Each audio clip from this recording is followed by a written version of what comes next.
Delhi ORC में इसकी launching हो पाई हुई थी। लॉन्चिंग के बाद समाज सेवा प्रभाग की ओर से कार्य सेवाएं आरंभ कर दी थी और बहुत सारी सेवाएं यहाँ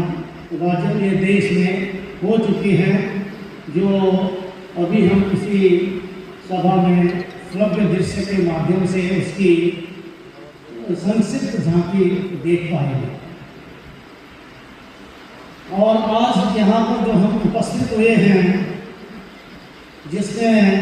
मंचासीन विद्वान और विदुषी वक्तागणों से लेकर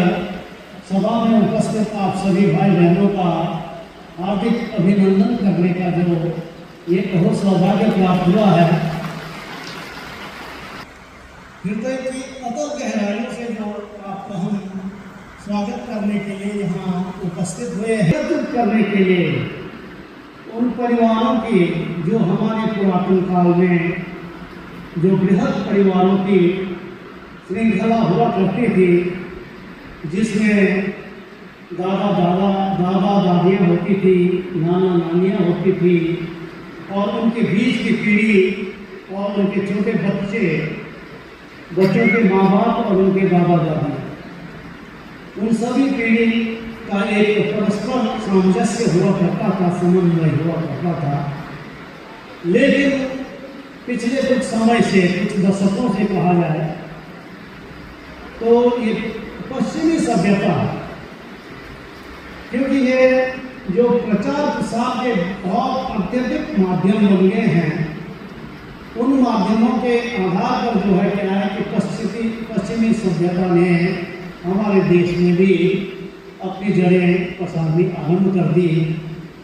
और उसके कई अच्छे परिणाम भी हुए,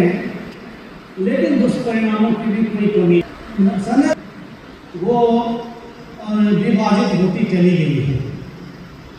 और उसका ये रहा कि जो बच्चे हैं वो अपने पुराने बुजुर्गों के, क्योंकि उनके अनुभव,